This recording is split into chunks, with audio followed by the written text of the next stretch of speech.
नमस्कार। क्या आपको जोड़ जोड़ में दर्द की शिकायत है?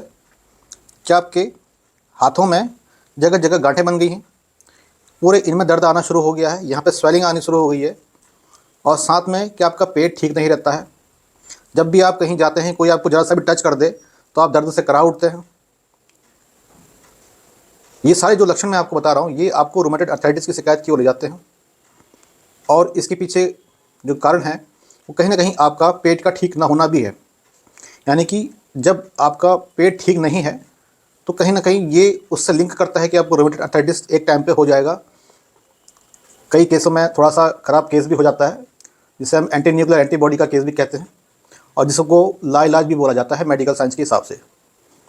लेकिन जो शुरुआती चीज़ें होती हैं वो अर्थराइटिस से शुरुआत हो जाती है।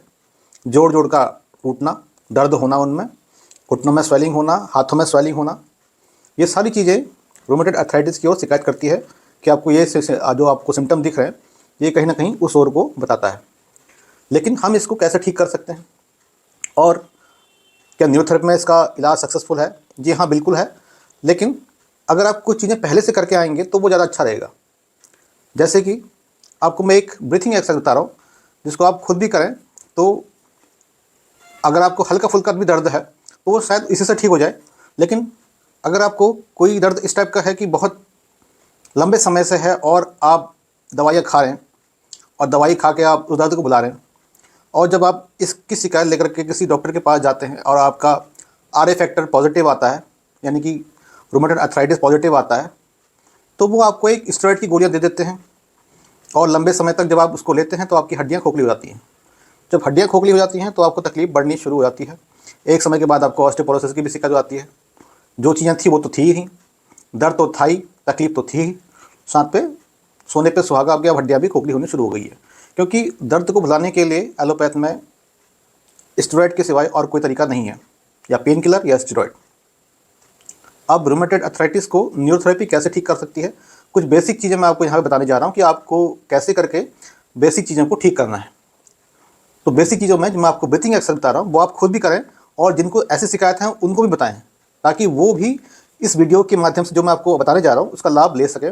और ज़रूरी नहीं है कि हर किसी को ज़्यादा शिकायत हो, जिनको शुरुआती सिम्टम है वो इस चीज़ को कर के फ़ायदा ले सकते हैं। तो क्या करना है और कैसे करना है, जो ब्रीथिंग एक्सरसाइज है वो मैं आपको बता दे रहा हूँ।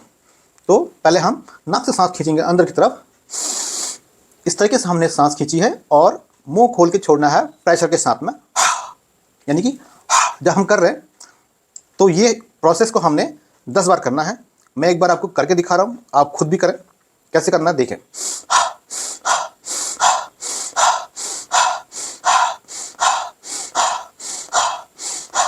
यानी कि हमने इसको 10 बार किया है। अब हमने 1 मिनट के लिए रुकना है और हमारे मान लीजिए यहाँ पे जॉइंट्स में दर्द हो रहा है, इन उंगलियों में दर्द आ रहा है, तो इसकी हल्की हल्की रबिंग कर लें। सूखी मसाज करनी है, खाली हल्की हल्की रबिंग कर लें ताकि सर्कुलेशन थोड़ा सा बढ़ जाए। खाली मज़े के लिए नहीं करना है, केवल सर्कुलेशन को बढ़ाने के लिए हमने इस तरीके से इसको करना है। तो सर्कुलेशन बढ़ाया इस तरीके से, ये हमने हाथों को इस तरीके से एक दूसरे के ऊपर में ऐसे ऐसे भी करना है। आपको समझ में आ रहा होगा अगर मैं दिखा पा रहा हूँ तो सही से। इस तरीके से भी करना है, दूसरे हाथ से भी इसको ऐसे करना है। और ज़रूरी नहीं कि ये इतने में ही करें, जहाँ भी आपको जॉइंट में दर्द है, मान लीजिए यहाँ दर्द है तो यहाँ करें, घुटने में दर्द है तो घुटने में करें, कंधों में दर्द है तो कंधे में करें, करना लेकिन आपको जहाँ जहाँ दर्द है वहाँ करना है। और इतना करने के बाद फिर से 10 बार नाक से सांस लेकर के छोड़ेंगे। यानी कि हमने 10 बार पहले किया था, फिर 1 मिनट रुके थे, 1 मिनट के बाद फिर से हमने 10 बार ये सब रबिंग किया, फिर से हमने 10 बार किया, फिर 1 मिनट रुके, उस 1 मिनट के गैप में हमने इसको पूरा रबिंग किया। यानी कि हमने 10 बार सांस लिया, एक सेट हो गया, दोबारा 1 मिनट के बाद दोबारा 10 बार सांस लिया, दूसरा सेट हो गया, तीसरी बार 1 मिनट के बाद तीसरी बार 10 बार सांस लिया, ऐसे ही करके जैसे मैंने आपको दिखाया। फिर हमने ये रबिंग करी, पूरे जॉइंट्स की रबिंग करी, अच्छे से रबिंग करी, सारे जॉइंट्स को अच्छे से रब किया हमने। तो इतना करने के बाद ऐसे ही 10, 15, 20 बार करना है। यानी कि हम 10 बार सांस लेके छोड़ रहे हैं तो ऐसे 10, 10, 10 करके 100, 150 या 200 बार हमने दिन में कम से कम करना है और साथ में हर एक जॉइंट की मसाज करनी है। ये न्यूरोथेरेपी का बहुत ही छोटा और मैजिकल ट्रिक है। जिनको हल्की फुल्की दिक्कतें होंगी वो काफ़ी हद तक इससे ही राहत पा जाएंगे। लेकिन जो पुरानी शिकायतें हैं, जिनको लंबे समय से है और जोड़ उनके मुड़ गए हैं, टेढ़े हो गए हैं, तो उसमें आपको यहाँ आना पड़ेगा उसकी ट्रीटमेंट के लिए। और उसके पहले भी यहाँ आने के पहले आप ये वाली एक्सरसाइज ज़रूर करें। अब इससे फ़ायदा क्या होगा? फ़ायदा आपको ये होगा कि जो आप पहले से करके आ रहे हैं तो आधी चीज़ें तो आपने वहाँ पे ख़त्म कर ली हैं। अब बाकी का जो आधा रह गया है वो आप यहाँ पे आकर के ठीक कर सकते हैं।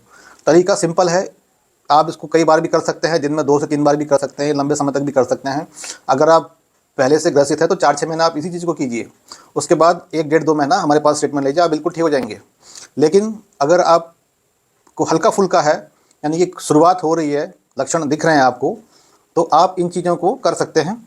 अब बात आती है कि इसको हम पहचानें कैसे कि आपको रूमेटॉइड अर्थराइटिस है या नहीं है। देखो, एक तो आपके पास तरीका है कि आप ब्लड रिपोर्ट करवा लें, उसमें आपका चेक हो जाएगा कि आपको RA पॉजिटिव है या नहीं है। रिपोर्ट में आपके साफ लिखा होगा कि RA पॉजिटिव या RA नेगेटिव। ठीक है। दूसरा तरीका यह है कि आप अपने दोनों हाथों की इस रिंग फिंगर को, इस तरीके से दिख रहा होगा, इस रिंग फिंगर के यहाँ पे किसी दूसरे से करवा लें तो ज़्यादा अच्छा रहेगा, खुद से उतना समझ में नहीं आएगा। एक समान प्रेशर करवा लें इस पे और इस पे। ठीक है। हम इस तरीके से इसको रबिंग करके देखेंगे। देखो, अगर समान दर्द आ रहा है, अगर दोनों में प्रेशर हम दे रहे हैं, समान दर्द हो रहा है, तो हम इसको समझ सकते हैं कि रूमेटॉइड अर्थराइटिस की आपको शिकायत है।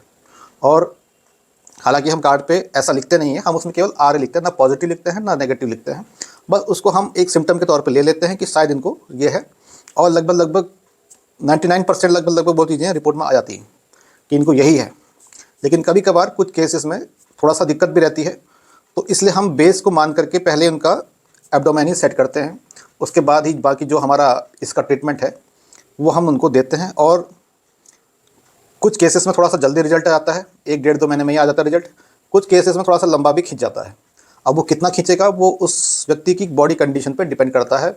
लेकिन कुल मिला के बात एक ही है कि अगर आपका सिस्टम ठीक है तो सिम्टम तो आएंगे ही नहीं, और अगर आपका सिम्टम केवल सिम्टम है तो आपको उसको सुधारने में बहुत कम समय लगेगा, लेकिन सिस्टम को सुधारने में लंबा समय लग जाएगा। तो आशा करता हूँ मेरे द्वारा जो दी गई रूमेटॉइड अर्थराइटिस के संबंध में जानकारी है आपको पसंद आई होगी। तो इस चैनल को अधिक से अधिक लाइक, सब्सक्राइब, शेयर जरूर करें और अधिकतम लोगों तक पहुँचाएं, ताकि मैक्सिमम लोग इस वीडियो के द्वारा फ़ायदा उठा पाएँ।